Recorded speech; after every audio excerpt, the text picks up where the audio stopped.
और दोस्तों आज मैं जिस नए व्लॉग की शुरुआत करूंगा वो स्टार्ट होगा जहाज महल से, जो कि प्रणय नगरी मांडव का सबसे मेन हिस्टोरिकल मोन्यूमेंट्स कहूं तो भी अतिशयोक्ति नहीं होगी। ये सामने जो बोर्ड दिखा रहा है वो बता रहा है कि सामने की ओर जहाज महल है और मैं आपको लेकर चलता हूं अब उस तरफ।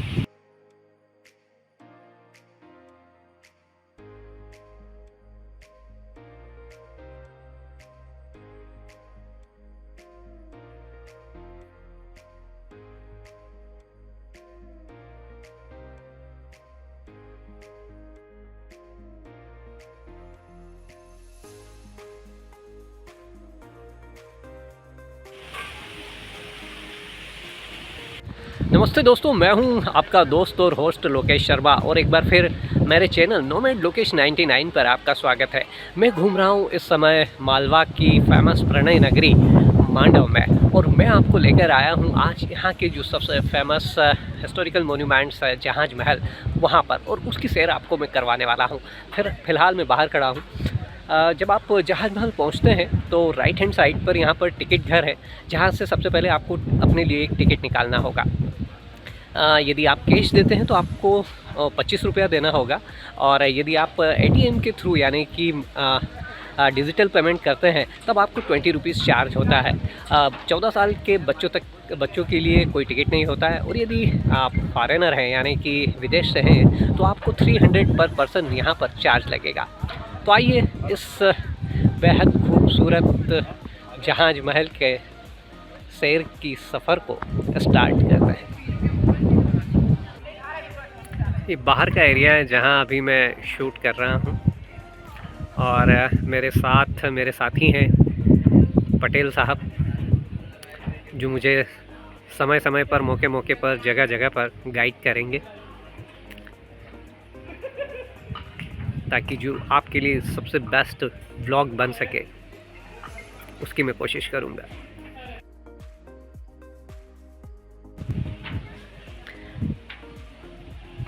ये बाहर एक अभिलेख लगा है जिस पर रॉयल कॉम्प्लेक्स एट मांडू शाही परिसर मांडव है। इसमें भारतीय पुरातत्व सर्वेक्षण बता रहा है कि आप यहाँ पर जो चीज़ें स्मारक हैं वो कौन कौन से हैं और किस तरह से आप उन्हें विज़िट कर सकते हैं। दोस्तों, जैसे ही आप जहाज महल के गेट से अंदर आते हैं ऐसा लगता है कि जैसे आप किसी दूसरी ही दुनिया में आ गए हैं। सामने ही आपको जहाज महल दिखाई देने लगता है, जो एक बेहद विस्तृत परिसर में फैला है। 1 बाय 1 करके मैं आपको सारी चीज़ों के दर्शन कराऊंगा। और दोस्तों, मैं आ गया हूं अब जहाज महल के अंदर, और ये आपको दिखाई दे रहा है करीब 120 मीटर लंबा फैला हुआ जहाज महल। बेसिकली ये रॉयल कॉम्प्लेक्स है और इसे हम 3 पार्ट में डिवाइड कर सकते हैं। एक जो सामने दिखाई दे रहा है आपको जहाज महल, दूसरा शाही महल, और तीसरा जल महल। इसी के साथ में यहाँ पर हिंडोला महल है, और इस पूरे रॉयल कॉम्प्लेक्स की सेफ्टी के लिए ये जो इधर था ये तवेली महल था। अभी मैं उस साइड से आपको कवर करके दिखाऊंगा।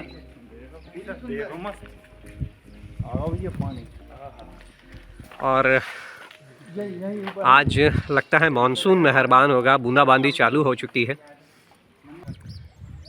मांडव में जो सबसे ज़्यादा समय लेने वाली जगह है, जिसे देखने में आपको सबसे ज़्यादा समय लगेगा, वह रॉयल कॉम्प्लेक्स ही है, यानी कि शाही कॉम्प्लेक्स, जिसमें जहाज महल है। तो स्पेशली आप अपने यदि मांडव टूर पर हैं तो कम से कम 1 दिन इसके लिए निकालिए।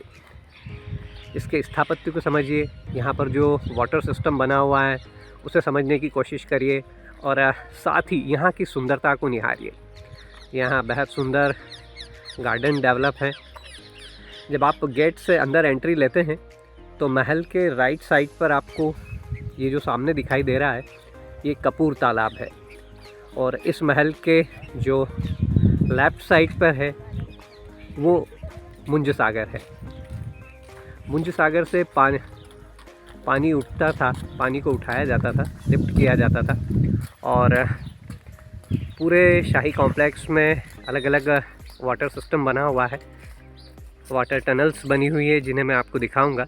उनसे पानी पूरे इस रॉयल कॉम्प्लेक्स में भेजा जाता था और जो पानी का ओवरफ्लो होता था वह कपूर तालाब में इकट्ठा हो जाया करता था। दोस्तों ये कपूर तालाब है, इसमें जो पानी इधर से ओवरफ्लो होके आता था जहांज महल साइड से, मैं आपको पूरा सिस्टम बताऊंगा, तो वो इसमें आता था। और इसका भी जो सामने दीवार दिखाई दे रही है आपको, जो पूरा परकोटा दिखाई दे रहा है, उधर ऊंचाई ज़्यादा होती थी और धीरे धीरे आगे बढ़ते हुए ये जो आपको टनल दिखाई दे रही है यहाँ पर ढलान होता था। तो इस ढलान से पानी वापस फिर से इस तरफ जहांज महल की ओर चला जाता था। इस पानी को फिर से वापस जो सामने आपको मैं दिखाता हूँ, ये जो रैंप दिखाई दे रहा है, यहाँ पर घोड़े चलते थे।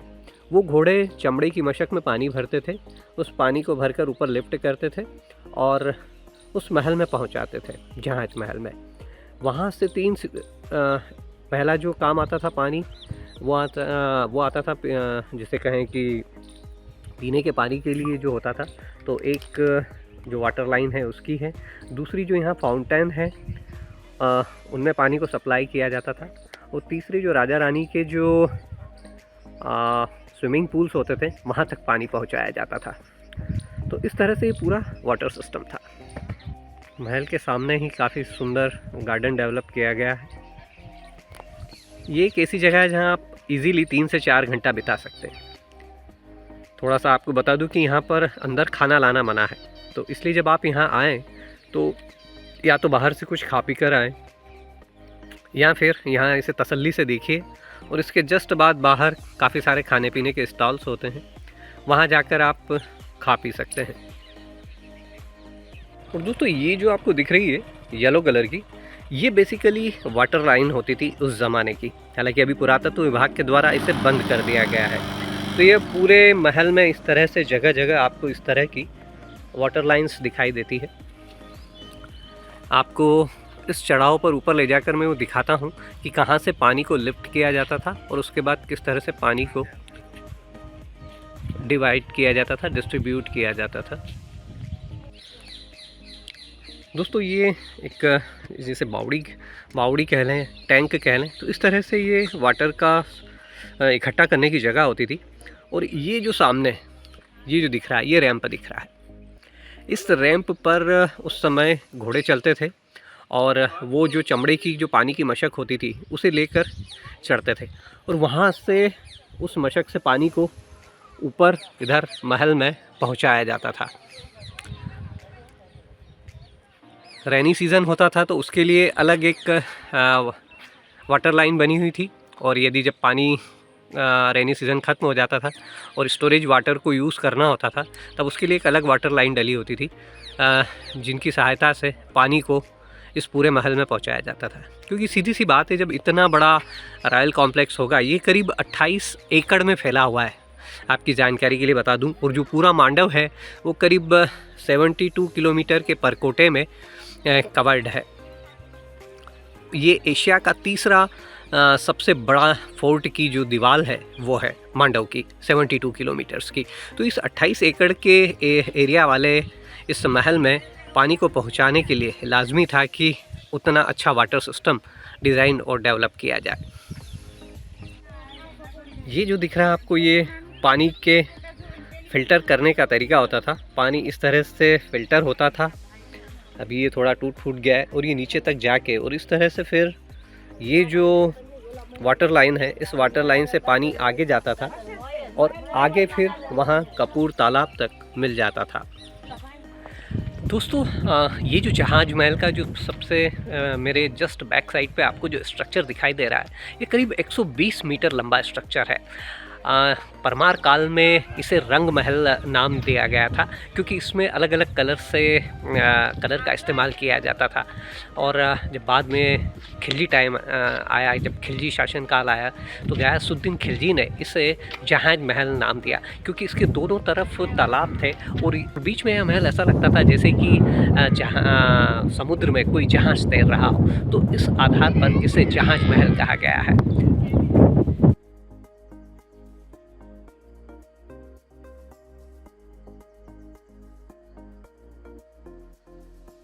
ये कपूर तालाब है, जिसका शिलालेख सामने आपको दिखाई दे रहा है, और सामने कपूर तालाब दिखाई दे रहा है। और वही इसी वाटर जो चैनल के बारे में या वाटर लाइन के बारे में मैं आपको बता रहा हूँ। ये सामने दिख रहा है आपको, ये पानी वहाँ से जाता है, उसके बाद नीचे इस तरह का पत्थर लगा हुआ है कि जिससे पानी फ़िल्टर होता है, फिर नीचे उतरता है। सामने जो गेट दिख रहा है वहाँ से पानी निकल के और उधर फिर कपूर तालाब की तरफ।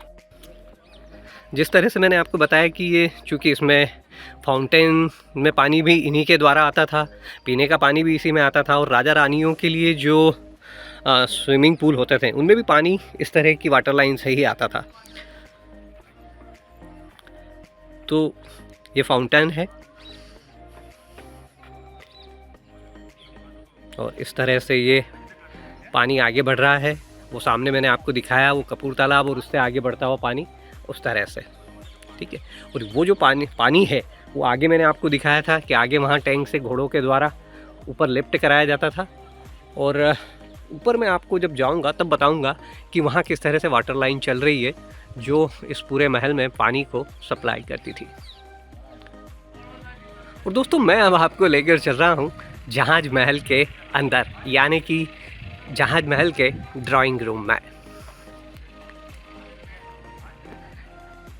इसके अंदर आकर आप भी उन यादों में खो जाएंगे। बाहर इसके वाइट जो मकराना का संगमरमर है वो लगा हुआ है, और अंदर का जो कंस्ट्रक्शन है वो पूरा जो धौलपुर का जो लाल पत्थर होता है उससे बनाया गया है।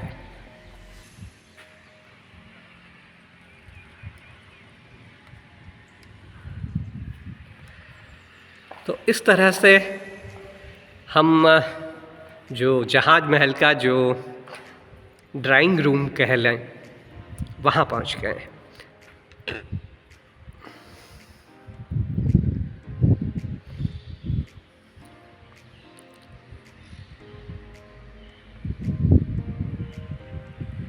ये जो सामने दिखाई दे रही है इसकी बालकनी कह लीजिए या फिर इसकी विंडो कह लीजिए। अब चूँकि 20-50 का मकान तो है नहीं जो छोटी सी विंडो हो या छोटी सी बालकनी हो। जब इतना बड़ा परिसर होगा तो 120 मीटर लंबा या जहाज महल है तो उसकी विंडो भी उतनी ही बड़ी होगी, जहाँ से मुंज तालाब के दर्शन तो होते ही थे, साथ में ये जो सामने दिख रहा है ये शाही महल होता था, और सामने जल महल होता था। बेसिकली इसका इस्तेमाल डिनर के लिए होता था। इस जगह पर राजा रानी बैठकर खाना खाया करते थे।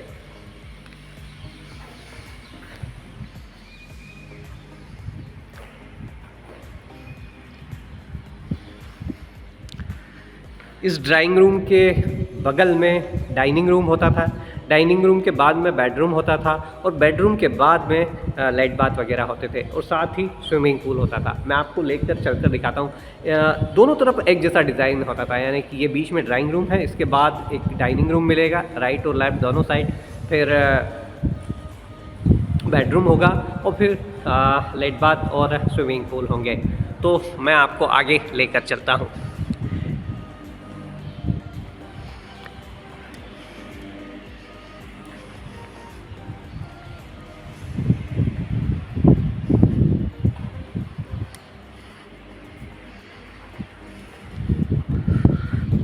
ये कंपैरेटिवली थोड़ा सा नैरो एरिया है।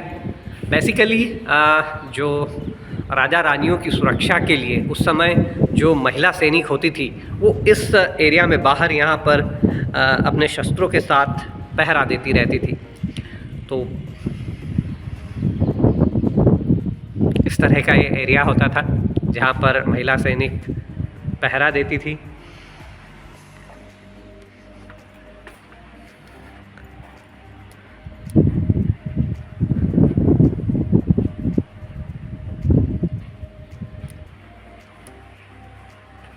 बाद हम आ चुके हैं बेडरूम्स में। आप इनकी छतों पर देखिए, यहाँ पर आपको 3 तरह के कलर का इस्तेमाल मिलेगा। ब्लू, पिलर्स पर आपको येलो एंड ग्रीन, इस तरह के कलर्स का इस्तेमाल आपको यहाँ के बेडरूम में मिलता था।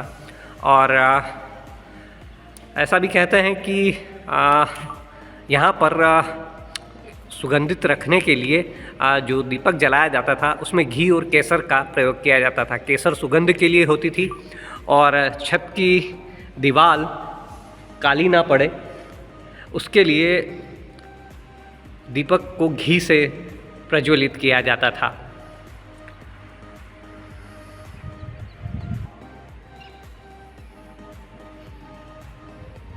तो इस तरह से बड़ा ही भव्य बेडरूम होता था। ये इंटरकनेक्टेड होते थे। आपको सभी दूर ये दरवाजे दिखाई दे रहे हैं, जो सामने दरवाज़ा दिखाई दे रहा है, ये लाइन से एक छोर से दूसरी छोर तक इस तरह से दरवाज़ों से इंटरकनेक्टेड होता था ये पूरा महल। और आइए आपको अब आगे लेकर चलता हूँ।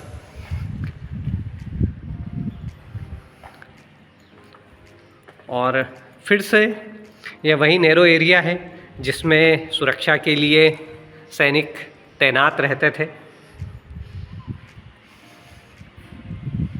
और चूँकि आज भी जिस तरह से अटैच लेट बाथ वाले बेडरूम होते हैं, तो उस समय भी यही कंसेप्ट था। बेडरूम से हम बाहर निकलते हैं और वैसे ही यह लेट बाथ वाला इलाका आ जाता है। यहाँ पर भी सुरक्षा के लिए इस तरह से वही स्पेस डिज़ाइन किया गया था। और इसके जस्ट बाद ये स्विमिंग पूल आ जाता है। कछुए के आकार का यह स्विमिंग पूल था जिसमें अभी भी आपको पानी दिखाई दे रहा है। इसका मुंह आगे की तरफ है। कच्छप कहलाता था ये उस समय। तो इस तरह से ड्राइंग रूम, उसके बाद में फिर बेडरूम, और बेडरूम के बाद बीच में ये सुरक्षा की दीवार जहाँ महिला सैनिक तैनात रहती थी, और उसके बाद इस तरह से ये स्विमिंग पूल होता था। और जो सामने दिख रहा है उस तरफ जो 3 आर्च दिखाई दे रही है, वो बेसिकली चेंजिंग रूम्स होते थे। वहाँ पर काफ़ी सारे चेंजिंग रूम बने हुए। जब मैं उस एरिया में लेकर जाऊँगा आपको तो दिखाऊँगा कि किस तरह से चेंजिंग रूम्स वहाँ पर होते थे। मैं स्विमिंग पूल के अपोजिट साइड आ गया हूँ। अभी मैं उस साइड खड़ा था जहाँ जो सामने 4 आर्च दिखाई दे रहे हैं, उस जगह था और मैंने आपको बताया था। और अब मैं इस तरफ आ गया हूँ और यहाँ इस स्विमिंग पूल से अटैच इस तरह से चेंजिंग रूम्स होते थे जो शाही परिवार के लिए होते थे।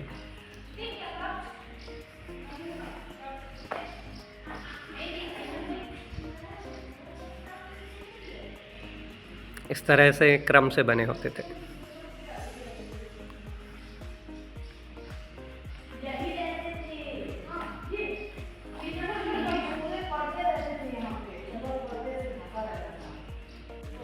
और दोस्तों ये अपोजिट साइड से मैं एक और व्यू से आपको जहाज महल दिखा रहा हूँ।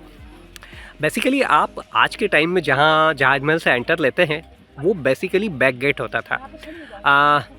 पुराने समय में, जबकि जो डायनेस्टी थी, जब शासन काल होता था राजाओं का, उस समय हाथी दरवाज़ा से जो शाही सेना कह लीजिए, शाही जो रॉयल पैलेस के लोग हैं, वो हाथी दरवाज़ा से ऊपर आते थे और उसके बाद रास्ता 2 हिस्सों में डिवाइड हो जाता था। जो रानियां होती थी वो टाइगर क्वीन टाइगर बालकनी में जाती थी, वहाँ से एंट्री लेती थी, और जो राजा लोग होते थे वो दिलावर खां की जो मस्जिद है वहाँ पर एंटर करते थे और वहाँ से फिर इस महल के यानी कि इस रॉयल कॉम्प्लेक्स के अंदर आते थे। आपको जब अभी मैं आगे बढ़ूंगा तो जो दिलावर खां की मस्जिद है वहाँ तक लेकर जाऊंगा और उस रास्ते को भी बताऊंगा जहाँ से वो एंट्री लेते थे। बेसिकली वो पाठशाला थी, लेकिन उसे बाद में मस्जिद का रूप दिया गया। हालांकि वो प्रॉपर मस्जिद नहीं है, लेकिन वहाँ जो ईद की जो नमाज है वो अदा की जाती थी। और दोस्तों जहाज महल में अभी मैं उसके जो ऊपर का पवेलियन है वहाँ आपको लेकर नहीं गया हूँ। मैं पूरा इस परिसर को आपको घुमाऊँगा और उसके बाद वहाँ तक पहुँचूँगा। अभी मैं जिस तरफ आगे बढ़ रहा हूँ वो सामने हिंडोला महल है, यानी कि जिसे कहें कि झूला महल। जब आप इसे बाहर से देखते हैं तो ऐसा ही लगता है कि जैसे ये झूला हो। इसकी छत नहीं है, यानी कि ये ओपन था और इसका जो इस्तेमाल होता था वो या तो जो राग हिंडन जो होती है, हिंडोला जो होती है, तो उस राग के गायन के लिए होता था, या फिर रेन डांस नृत्य संगीत के जो कार्यक्रम होते थे वो यहाँ पर उस समय राजा रानियों के लिए आयोजित होते थे। तो आइए मैं आपको हिंडोला महल के दर्शन कराता हूँ। अभिलेख के सामने जो बता रहा है कि हिंडोला महल है, यहाँ पर चंपा बावड़ी है, जल महल है और शाही महल है। वन बाय वन करके आपको मैं सारे महलों की हिस्ट्री और उनका क्या इस्तेमाल था, किस तरह से था, वो सब चीज़ें बताता हूँ। आई होप कि आपको ये जो मेरी जानकारी है अच्छी लग रही होगी, आपको मज़ा आ रहा होगा। और सामने दिखाई देने लगा है मुझे हिंडोला महल। हेलो, हाय। के अभिलेख के सामने आ चुका हूँ। ऐसा माना जाता है कि गयासुद्दीन ने 1400, जिनका कि शासनकाल 1469 से 1500 तक रहा, इसे सभा भवन के रूप में निर्मित किया था। और इसका जो शेप है वो झूले के समान प्रतीत होता है। और अभी मैं हिंडोला महल के बाहर हूँ। अब आपको अंदर की तरफ लेकर जाता हूँ और इस हिस्टोरिकल मोन्यूमेंट्स की हिस्ट्री से आपको परिचित कराता हूँ। अभी इसका मुंह बंद कर दिया गया है। बेसिकली यहाँ पर ये सीढ़ियाँ थी, यानी कि सुरंग थी, और इस तरह से मांडव में सैकड़ों हज़ारों जगह पर इस तरह की संरचनाएं मिल जाएगी जहाँ आपको सुरंग मिलेंगी, जहाँ से एक हिस्से से दूसरे हिस्से तक मांडव के पहुँचा जा सकता था। ये जो हिंडोला महल है, बेसिकली इसमें जो इसके पीछे की जब आप टेल देखेंगे तो वो टी के आकार की है। तो एक तरफ से रानियों के लिए जो बग्घी से हाथियों के ऊपर उन्हें हाथियों या बग्घियों में बैठने के लिए रास्ता होता था एक तरफ से, और दूसरी तरफ दूसरे काम में आता था ये। और आप इसका स्थापत्य देखें तो यह भी धौलपुर के लाल पत्थर से ही बना हुआ है।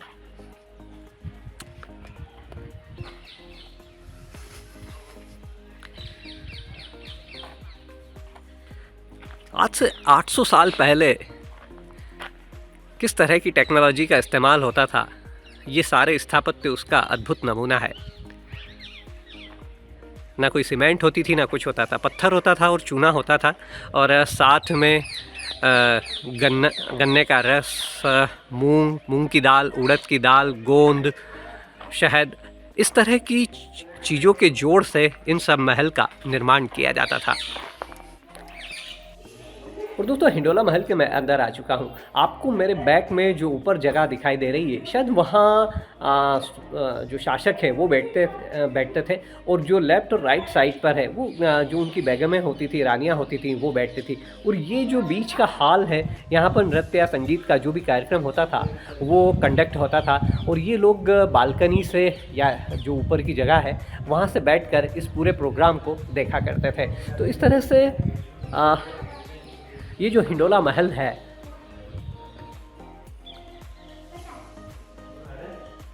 इस तरह से काम में आता था।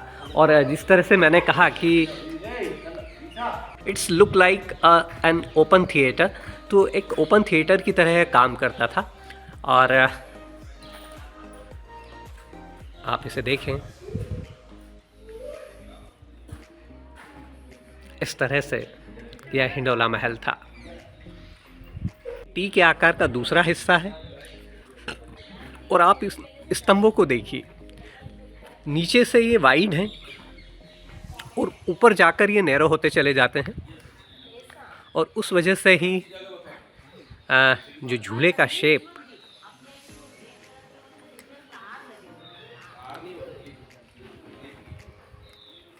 इसका निकल कर आता था। और जैसा कि मैंने कहा कि ये वाटर सिस्टम के लिए, बेहतरीन वाटर सिस्टम के लिए जाने जाते थे, तो यहाँ भी आपको ये जो है ये वाटर लाइन ही है। और दोस्तों प्राचीन समय से ही मांडव जड़ी बूटियों के लिए, हर्ब्स के लिए, आयुर्वेदिक दवाओं के लिए फेमस रहा है। ये जो सामने जो पेड़ दिखाई दे रहा है हिंडोला महल के बगल में है और यह खिरनी का पेड़ है। खिरनी का इस्तेमाल उस समय में बैंडेड के रूप में, लिपस्टिक के कलर के रूप में और इवन च्युइंगम के रूप में भी जो उस समय के जो अफगान शासक हुए हैं इसका इस्तेमाल करते थे। अब आपको दिखाई दे रही चंपा बावड़ी, शाही महल, स्नानागार और जल महल। वन बाय वन करके मैं आपको सारी चीज़ों के बारे में बताता हूँ। झरोका, वही दिलावर खां की मस्जिद जिसके बारे में बताया मैंने कि जो रॉयल फैमिली के जो राजा लोग होते थे, जो लोग रॉयल फैमिली के जो मेंबर्स होते थे, उनका रास्ता डिवाइड होता था। टाइगर बालकनी में महिलाएं जाती थी और जो दिलावर खां की मस्जिद है वहाँ पर पुरुष लोग आकर इस महल में एंट्री लेते थे। बावड़ी का अभिलेख है, इसमें बताया कि अष्टाकार यानी कि 8 कोणी थी और जबकि ऊपर की ओर गोलाकार थी और इसके बेसमेंट में कमरे थे जो कि तहखाने की तरह होते थे, जिन्हें गर्मी के महीनों में ठंडे और हवायुक्त रहने के लिए बनाया गया था। इसके पास ही यहाँ पर हमाम और स्नानागार हैं जिनमें ठंडे और गर्म पानी की सुविधा दी गई है। मैं आपको वहाँ ले जाकर भी बताऊँगा कि किस तरह से ठंडा और गर्म पानी का जो वाटर लाइन है वहाँ पर चल रही है। आइए ले चलता हूँ आपको चंपा बावड़ी की ओर। और दोस्तों ये चंपा बावड़ी है, ऊपर से आपको गोल दिखाई देगी, दिख रहा है, लेकिन जब नीचे देखेंगे आप तो यह अष्टकोणी है। चंपा के फूल की तरह, जो चंपा के फूल की जो पत्तियाँ होती हैं उस तरह से इसका डिज़ाइन था, इस वजह से इसे चंपा बावड़ी नाम दिया गया था। बेसिकली यह पीने के पानी के काम में इस बावड़ी के पानी को लिया जाता था। मैं पहुँच गया हूँ हिंडोला महल के बाद अब शाही महल और स्नानागार। इस शाही महल की जो दास्तां है वो भी दिलचस्प है। दोस्तों ये जो सामने दिखाई दे रहा है यह आपको रॉयल पैलेस, शाही पैलेस है, शाही महल।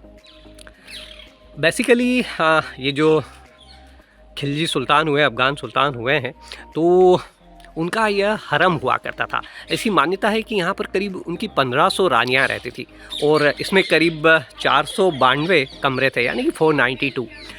5 मंजिला भवन था ये। इसमें जो बेसमेंट था वो आपको मैं दिखाऊंगा और उसके बाद कि ये 5 मंजिला किस तरह से था, वो सारे जो स्टेयरकेस है, जो चढ़ाव है, वो भी मैं आपको बताऊंगा कि किस तरह से 5 मंजिला ये रहा होगा। मैं अब शाही पैलेस के स्नानागार यानी कि हमाम में पहुंच चुका हूं और आपको अंदर से इसकी जो संरचना है वो दिखाता हूं कि यहाँ पर किस तरह से steam bath, hot and cold water का पूरा जो सिस्टम था वो किस तरह से था। छोटा सा ये जो होल दिखाई दे रहा है यह बेसिकली स्टीम बाथ के लिए बनाया गया था, यानी कि इस तरह के पूरे इस तरह के होल्स इस पूरे हमाम में होते थे जहाँ से स्टीम्स निकलती थी और आप स्टीम बाथ का जो शाही परिवार के लोग थे वो लुत्फ़ लिया करते थे। ये शाही हमाम है। यहाँ आपको 2 वाटर लाइन दिखाई दे रही है, एक ठंडे पानी की और एक गर्म पानी की। इस तरह से एक कोल्ड वाटर और हॉट वाटर का जो बाथ होता था वो होता था, स्टीम बाथ होता था। इसके अलावा यहाँ पर जो सुगंधित लेप के थ्रू जो स्नान होता था वो भी होता था और यहाँ पर भी आपको ब्लू कलर्स का इस्तेमाल दीवारों में दिखाई देगा। ये देखिए आप, ये आपको इस तरह से ब्लू कलर मिलेगा और वही blue, yellow and green, in 3 colour का इस्तेमाल यहाँ की इमारतों में मेजरली हुआ है। और इस हमाम के ऊपर इस तरह से चांद और सितारे के आकार में होल किए गए थे, तो इससे हवा और प्रकाश तो आता ही था। ऐसा लगता था मानो कि दिन में भी तारे टिमटिमा रहे हो। तो यह इस तरह से शाही परिवार का शाही हमाम या स्नानागार होता था। और दोस्तों मैं आपको अब इस शाही महल यानी कि जो कि हरम के लिए इस्तेमाल होता था राजाओं के, उसकी 3rd फ्लोर पर लेकर आ चुका हूँ और यहाँ से मैं आपको बताऊँगा कि किस तरह से माना जा सकता है कि इसमें 5 मंजिलें थी या ये पूरा 5 मंजिला महल था। पहले आप इसका एक ओवरव्यू कर लीजिए कि किस तरह से होता था। अब हालांकि इसके भग्नावशेष हैं, लेकिन फिर भी इन्हें देखकर एहसास होता है कि ये उस ज़माने में कितना भव्य रहा होगा। ये जो है ये नीचे बेसमेंट वाला इलाका है।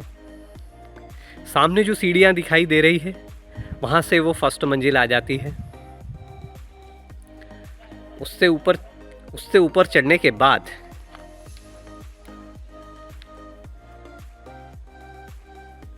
फर्स्ट और सेकंड वहाँ है। मैं जिस जगह खड़ा हूँ वो करीब 3rd फ्लोर है। ये इस तरह से सीढ़ियाँ ऊपर की ओर आ रही हैं, 3री मंजिल। इस फ्लोर पर यहाँ पर ये सामने आपको स्विमिंग पूल दिखाई दे रहा है, और वो जो सामने बैरिकेड दिखाई दे रहा है येलो, वो 4थी मंजिल पर जाने का रास्ता है। और वहीं से ऊपर चढ़कर आपको ये जो सामने दिख रहा है, मैं दिखा रहा हूँ, ये केवल सीढ़ियाँ हैं जो कि 5वीं मंजिल के लिए जा रही है। तो इस तरह से यह 492 कमरों का एक बेहद बड़े एरिया में फैला हुआ महल था, जिसमें स्विमिंग पूल्स थे, हरम्स, हमाम थे, पीने के पानी के लिए चंपा बावड़ी जैसा वाटर रिसोर्स था।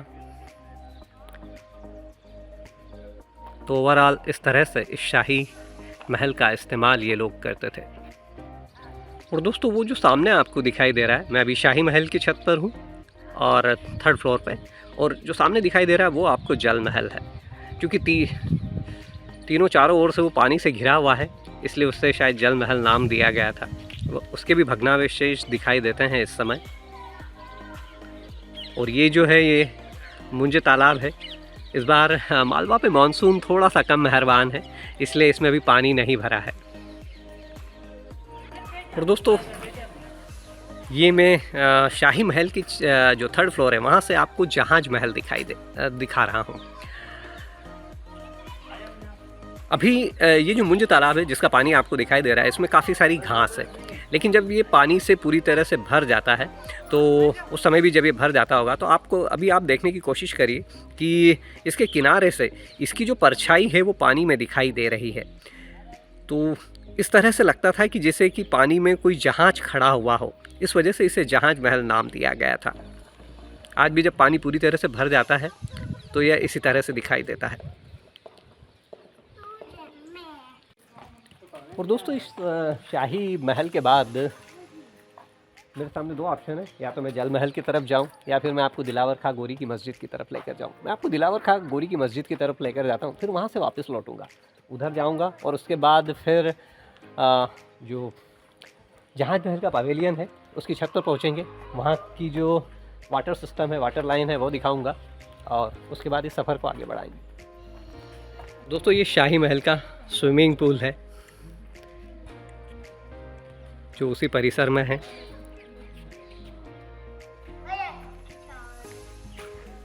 क्योंकि समय के साथ थोड़े से चेंजेस आ जाते हैं, लेकिन ये आई थिंक वाटर लाइन ही है, नाली नुमा दिखाई दे रही है और इसी से कनेक्टेड ये स्विमिंग पूल है। दोस्तों अब मैं आपको दिलावर खां की मस्जिद की तरफ लेकर बढ़ रहा हूँ। सामने उसका शिलालेख मुझे दिख रहा है कि दिलावर खां की मस्जिद इस तरह पैरों से आगे है और ये शाही महल इस साइड से। ये दिलावर खां की मस्जिद का शिलालेख है और इसके अब मैं अंदर आपको चलकर दिखाता हूँ। यह शिलालेख कहता है कि इसकी जो शैली है वह हिंदू शैली से प्रेरित है।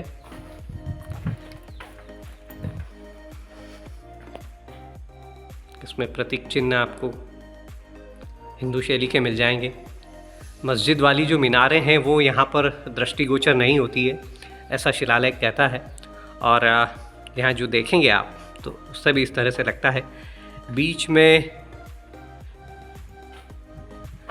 खुला चौकोर मैदान है और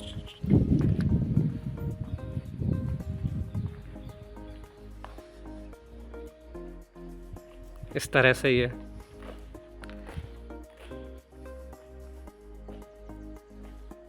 दिलावर खां की मस्जिद है।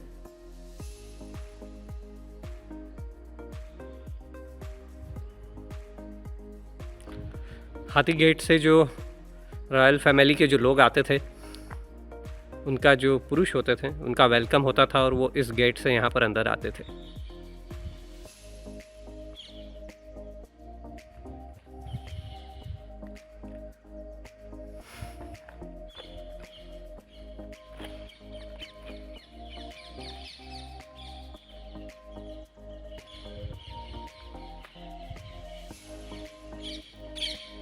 रानियाँ टाइगर बालकनी या नाहर झरोका की ओर जाती होंगी और जो राजा लोग और जो पुरुष लोग थे वो यहाँ दिलावर खां मस्जिद से, ये जो सामने दिख रहा है ये वो गेट है, यहाँ से अंदर एंटर करते थे और फिर इस ये जो कंप्लीट रॉयल पैलेस है, जहाज महल, शाही महल और जल महल, वहाँ पर एंट्री लेते थे। मैं आपको यहाँ से हाथी दरवाज़ा दिखाने की भी कोशिश करता हूँ।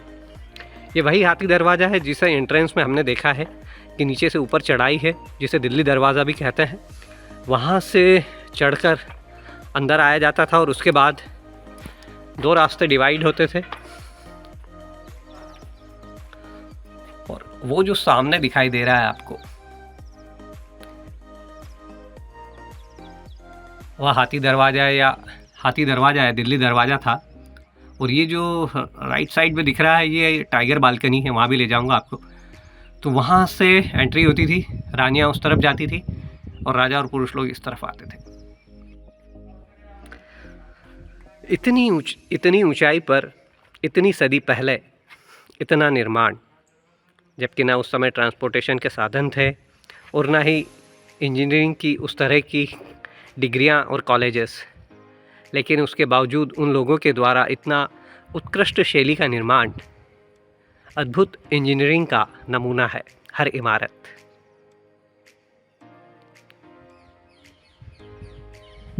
दोस्तों पूरे महल में आपको जगह जगह वाटर स्ट्रक्चर या वाटर संरचनाएं दिखाई दे जाएंगी। ये अभी मैं दिलावर खां मस्जिद के बाहर हूँ और यहाँ भी आपको इस तरह से ये स्विमिंग पूल जैसा ही कह लीजिए, ये दिखाई दे रहा है। आगे आपको फिर से वाटर फिल्टर सिस्टम जो है वो दिखाई दे रहा है। स्विमिंग पूल की जगह हो सकता है कि वाटर फिल्टर सिस्टम हो। मैं पास जाकर देखता हूँ, एग्जैक्ट समझने की कोशिश करता हूँ। दिलावर खां मस्जिद से निकलकर नाहर झरोका की ओर आगे बढ़ रहा हूँ और सामने फिर से जो हिंडोला महल का बैक है वो दिखाई दे रहा है।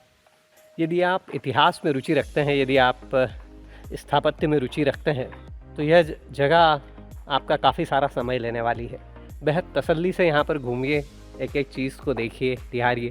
मांडव में जो सबसे ज़्यादा आपका समय लेगी वो यही जगह है।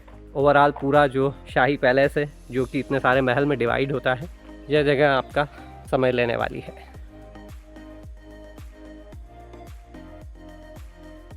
इसे देखकर समझने की कोशिश करिए। इस तरह से ये जल संरचना है जो बेसिकली महलों में वाटर सप्लाई के काम आती थी। इन्हें इस तरह से डिज़ाइन किया गया था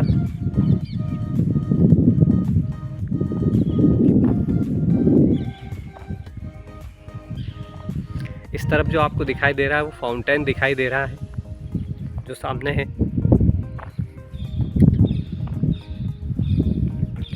उसके लिए भी वहाँ से जो सामने जो चैनल दिखाई दे रहा है,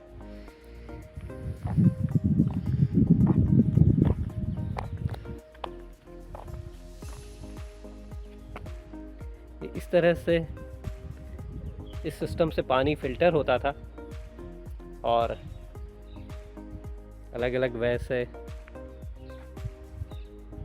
सामने वो वाटर का रिसोर्स है, वहाँ से पानी चलता होगा।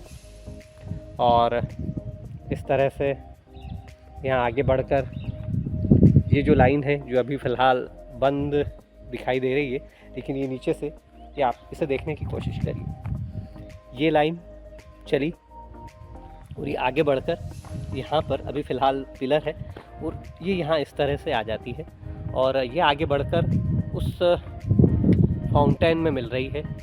तो उस फाउंटेन तक जो पानी है वो इस तरह से पहुँचता था। वहाँ वो पानी का रिसोर्स था, बीच में सारी जो वाटर की लाइंस थी और यहाँ से आकर इस तरह से और फिर यहाँ पर ये फाउंटेन जहाँ चलता होगा और एक मनोरम दृश्य पैदा करता होगा।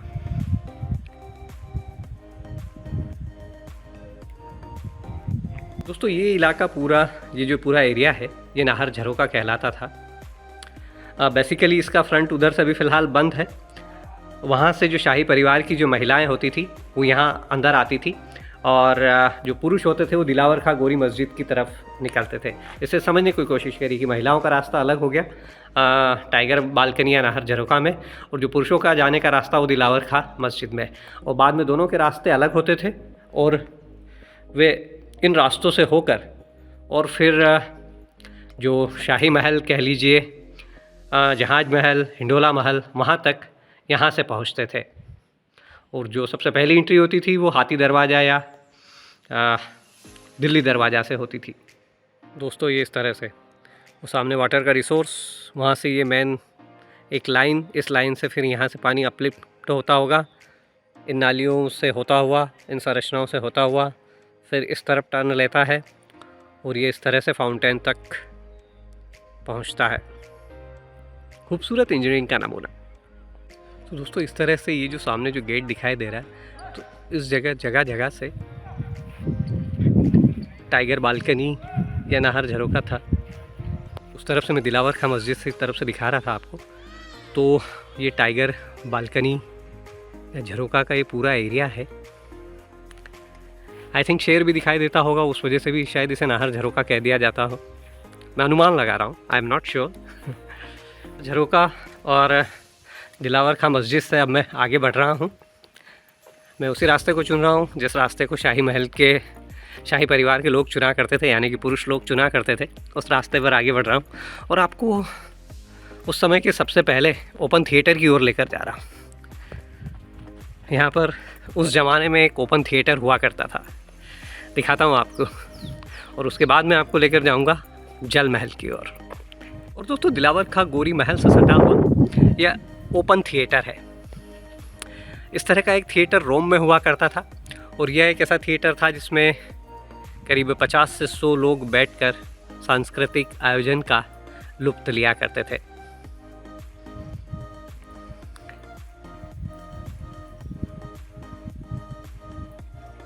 ये इसका एंट्रेंस था और इस तरह से सामने शायद शाही परिवार के लोग बैठा करते होंगे और जो महिला सदस्य हैं वो हो सकता है ऊपर बैठती हो या इस तरह से सामने बैठती हो। और यहाँ बीच में जहाँ की अभी आपको घास दिखाई दे रही है, यहाँ पर वो आयोजन होते होंगे नृत्य और संगीत के।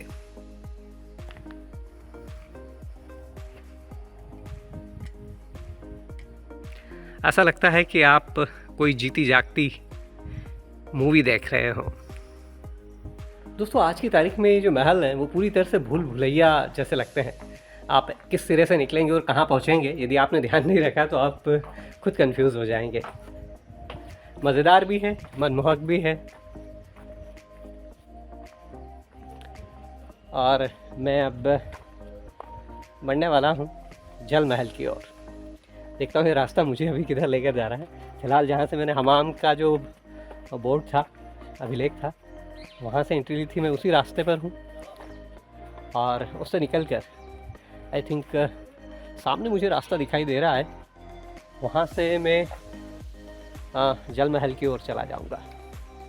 शाही महल से ही ये जो सीढ़ियाँ नीचे की ओर जा रही है, आपको दिखा देता हूँ एक बार में ताकि आप कंफ्यूज ना हो।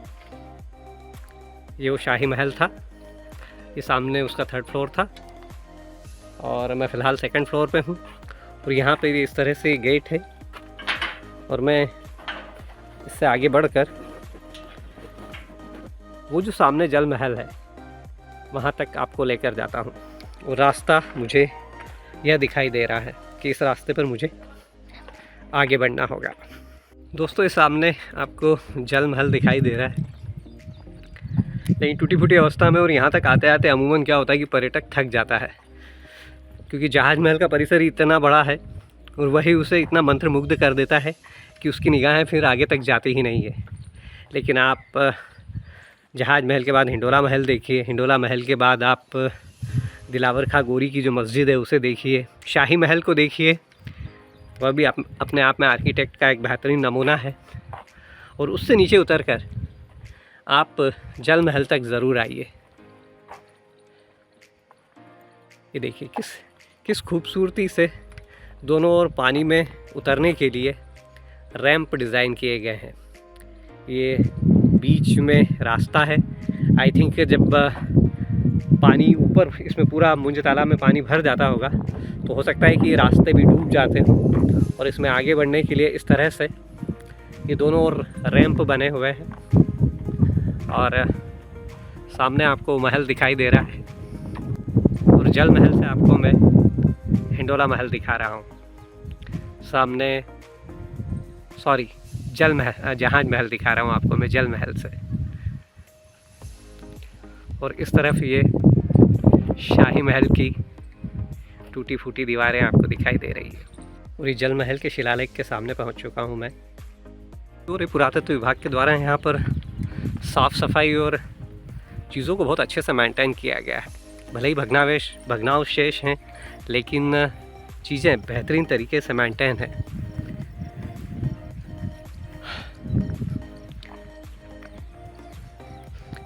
यहाँ पर भी इस परिसर में आई थिंक ये स्विमिंग पूल हो सकता है। और सामने जो महल है जल महल, उसमें वो बालकनी या झरोखा दिखाई दे रहा है जिसे गवाक्ष कहते थे उस ज़माने में। तो एक बेहतरीन व्यू देखने के लिए शायद राजा रानियों के लिए इस तरह से ये रहता होगा। इसलिए इसे जल महल कहा जाता होगा, क्योंकि महल के अंदर भी वाटर संरचनाएं, इसके बाहर तो मुंज तालाब है ही, लेकिन अंदर इस तरह से छोटे छोटे वाटर टैंक कह लीजिए, तालाब कह लीजिए। एक ये है, एक उसके बगल में है जहाँ पानी भरा हुआ है, इधर यहाँ भी इसमें पानी रहता होगा। तो ओवरऑल ये चारों ओर पानी से भरा हुआ सराउंडिंग कवर्ड रहता होगा। So that's why it's called जल महल। इस संरचना को देखिए, ये आपको मैंने दिखाया एक वाटर टैंक, और इसी से सटा हुआ फिर से ये एक पानी की फिर से एक कैनाल नुमा डिज़ाइन। आई थिंक ये सुरक्षा के काम तो आती ही होगी, और पानी के जो अद्भुत नज़ारे हैं उन्हें देखने के भी काम आती होगी। मन को मोह लेने वाला नज़ारा है ये ओवरऑल। ये टैंक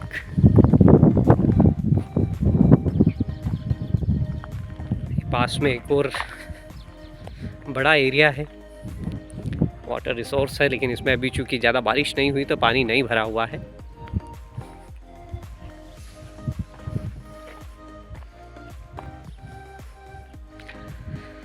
कितनी मेहनत, कितना समय और कितनी इंजीनियरिंग लगी होगी इन सब चीज़ों को करने में। हम सोचते हैं कि हमारा आज का विज्ञान ही इतना उन्नत है, लेकिन जब आप इन भव्य कलाकृतियों को देखते हैं, स्थापत्य की, आर्किटेक्ट की, तो बरबस ही उन सब कलाकारों के लिए मुंह से निकलता है वाओ या अमेजिंग। महल के दूसरे किनारे पर मैं आया हूँ, उधर से मैंने आपको संरचनाएं दिखाई, और ये मुंज तालाब आ गया है, और सामने आपको जहाज महल दिखाई दे रहा है।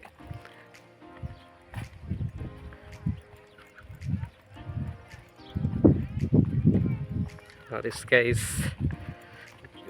सराउंडिंग कॉरिडोर है उस पर मैं बढ़ रहा हूँ। थोड़ा सा इन महलों में अपनी सुरक्षा का भी ध्यान रखिए, कहीं आपको मधुमक्खी मिलेगी, कहीं चमगादड़ मिल सकती है, क्योंकि सालों साल से बंद रहे हैं ये इलाके।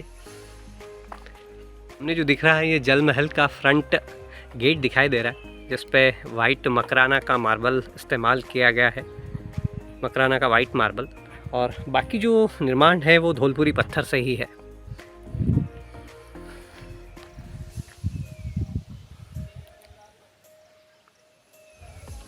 पूरे परिसर को देखिए आप। 28 एकड़ में फैली इन इमारतों के अवशेष बताते हैं कि उस समय का जीवन कितना रंगीन, आमोद प्रमोद भरा रहा होगा, और इसीलिए इसे सिटी ऑफ जॉय या आनंद की नगरी कहते होंगे। तो दोस्तों, इस तरह से जल महल मुझे तालाब से तो घिरा ही हुआ था, लेकिन पर्टिकुलर ये महल के आसपास भी चारों कोनों में इस तरह से वाटर संरचनाएं बनाई गई थी कि इस पूरे महल को ये पानी से घेरती थी। कुछ लंबे आकार में थी, कुछ फूलों के आकार में थी, लेकिन ओवरऑल ये चारों तरफ से पानी से घिरा हुआ होता था। उस वजह से ही इसे जल महल नाम दिया गया था। तो ओवरऑल ये जो पूरा रॉयल पैलेस है, ये इतने हिस्सों में डिवाइड हो जाता है। इसमें एक जहाज महल होता है, जहाज महल के पास में सटा हुआ हिंडोला महल है, जो कि नृत्य संगीत के कार्यक्रमों के लिए या उस तरह से बैठक कक्ष के रूप में इस्तेमाल होता था। बाद में जो शाही परिवार की जो महिलाएं, जो बेगमें जो रहती थी, उनके लिए हरम के रूप में शाही महल था। नज़ारों के लिए आई थिंक ये जल महल का या जल क्रीड़ा के लिए जल महल का इस्तेमाल होता होगा। तवेली महल था, जो कि सबसे यदि आज के टाइम से देखें तो जहाज महल का वो फ्रंट हिस्सा है, लेकिन यदि उस समय जब सुल्तानों का जो समय रहा, अफगान शासकों का समय रहा, तो वो बैक हिस्सा था। वहाँ पर एक तवेली महल होता है, वहाँ पर नीचे घोड़ों का अस्तबल होता था, उसकी सेकंड फ्लोर पे सैनिकों के रहने की जगह होती थी, और थर्ड फ्लोर पे वॉच टावर होते थे। यानी कि उस जगह से पूरे इस रॉयल पैलेस पे निगाह रखी जा सकती थी, और साथ ही बाकी जो मांडू या मांडवगढ़ का जो पूरा फोर्ट है, वहाँ पर भी दूर दूर तक देखा जा सकता था कि किस तरह से क्या गतिविधियाँ पूरे उस मांडवगढ़ में हो रही है। दोस्तों, मांडव सिर्फ अपने स्थापत्य के लिए, हिस्टोरिकल मोन्यूमेंट के लिए ही फेमस नहीं है। मांडव फेमस है अपने नेचर के लिए। मांडव फेमस है यहाँ मिलने वाली आयुर्वेदिक जड़ी बूटी और औषधियों के लिए। मांडव फेमस है यहाँ के दाल पानीय के लिए। मांडव फेमस है यहाँ की खुरासानी इमली के लिए। मांडव फेमस है यहाँ की खिरनी के लिए। मांडव फेमस है यहाँ के जो सीताफल होते हैं उनके लिए। और साथ ही मैं आपको बताऊँ कि मांडव इन दिनों टूरिज़्म के पॉइंट ऑफ व्यू से भी शीर्ष पर है।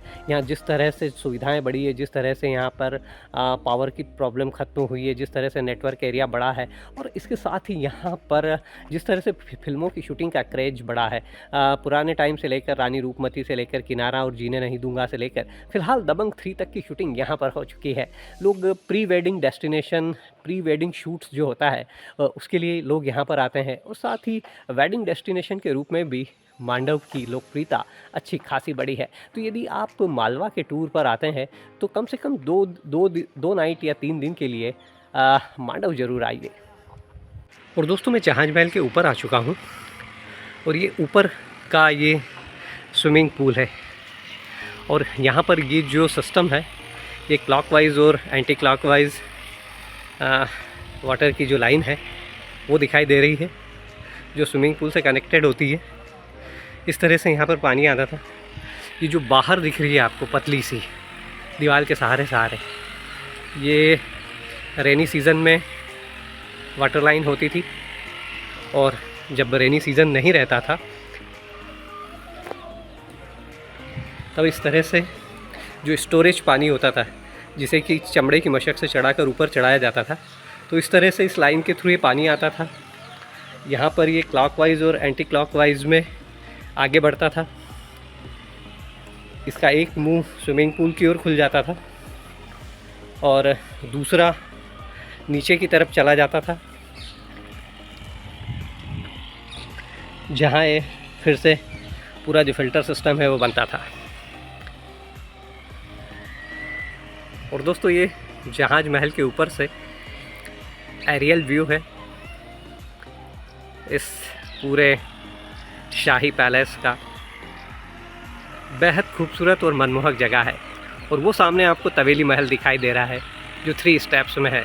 सबसे नीचे वहाँ पर घोड़ों का अस्तबल होता था, जहाँ इन दिनों म्यूज़ियम है, और फिर उसके बाद सैनिकों के रहने की जगह होती थी। और सबसे ऊपर वॉच टावर होता था, जहाँ से इस पूरे शाही पवेलियन पर नज़र रखी जाती थी। तो आज हल्की हल्की गर्मी भी हो रही है, और चारों ओर फॉग भी दिखाई देने लगा है, हालांकि हल्का फॉग है, ऐसा लग रहा है कि बारिश भी आ सकती है। और अभी मैं जो जहाज महल का जो ऊपर का पवेलियन है फ़िलहाल वहाँ पर हूँ। यहाँ के स्थापत्य के बारे में भी आपको बताता हूँ। पहले आपको एक एरियल व्यू दे दूँ।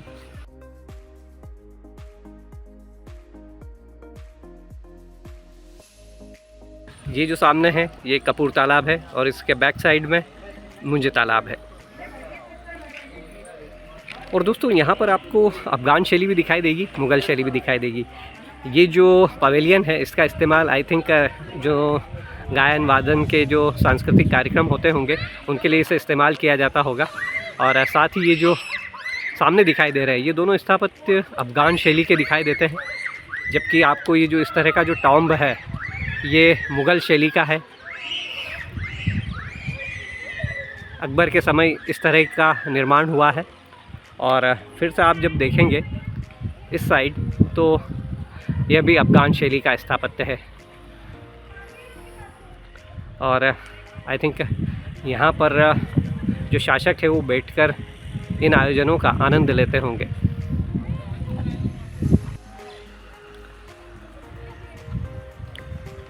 तो दोस्तों यदि आप मांडव का टूर प्लान कर रहे हैं तो केवल एक मांडव का टूर प्लान मत करिए।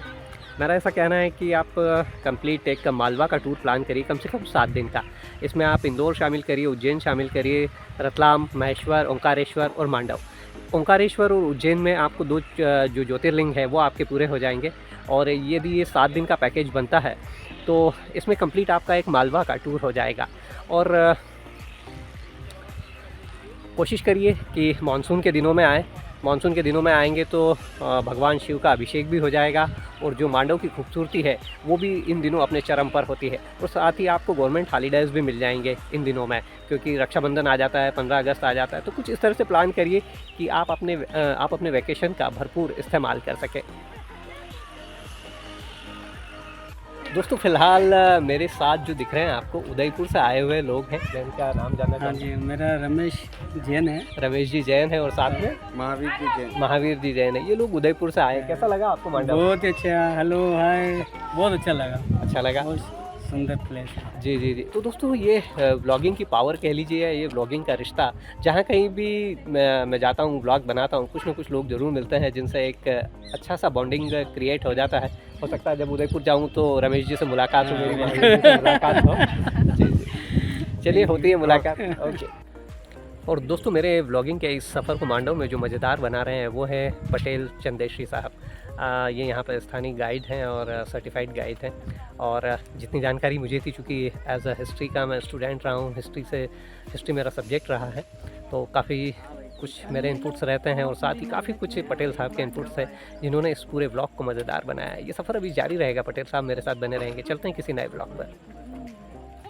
दोस्तों नोमैड लोकेश 99 के इस व्लॉग पर फ़िलहाल बस इतना ही। मेरी पूरी कोशिश रही है कि मैं आपको जहाज महल बेहद अच्छे से घुमाऊँ और इसके लिए मैंने पूरी कोशिश की है। तो यदि आप मालवा के टूर पर हैं तो मांडव ज़रूर आइए। और मांडव आते हैं तो जहाज महल के लिए स्पेशली थोड़ा सा ज़्यादा समय निकालिएगा। मांडव को 3 हिस्सों में डिवाइड कर सकते हैं। मैं अपने नेक्स्ट व्लॉग में आपको बताऊंगा, क्योंकि ये व्लॉग थोड़ा सा लंबा हो गया है। मैं नेक्स्ट व्लॉग में आपको बताऊंगा कि आप मांडव को किस तरह से प्लान कर सकते हैं, किस साइट्स को किस किस दिन प्लान करें, और एटलीस्ट 2 से 3 दिन का टूर बनाकर आइए। और यदि आपको मेरा ये ब्लॉग पसंद आया हो, जहाज महल का ये ट्रिप पसंद आया हो, तो प्लीज़ इसे लाइक और शेयर करना मत भूलिएगा। और यदि अभी तक आप मेरे चैनल नोमैड लोकेश 99 पर नए हैं और आपने अभी तक मेरे इस चैनल को सब्सक्राइब नहीं किया है तो प्लीज़ इसे सब्सक्राइब कर लीजिएगा, क्योंकि अगले कुछ साल बेहद मज़ेदार रहने वाले हैं। क्योंकि अपने ब्लॉग के दौरान मैं जहाँ जहाँ जाऊँगा वहाँ की फिल्मिंग, वहाँ की वीडियोग्राफी और वहाँ का ब्लॉग आपके लिए तैयार करूँगा। तो बने रहिएगा मेरे साथ इस सफ़र पर। चलता हूँ, जल्दी आपसे मिलता हूँ फिर किसी नए ब्लॉग पर। तब तक के लिए good bye, good night, Shaba खैर।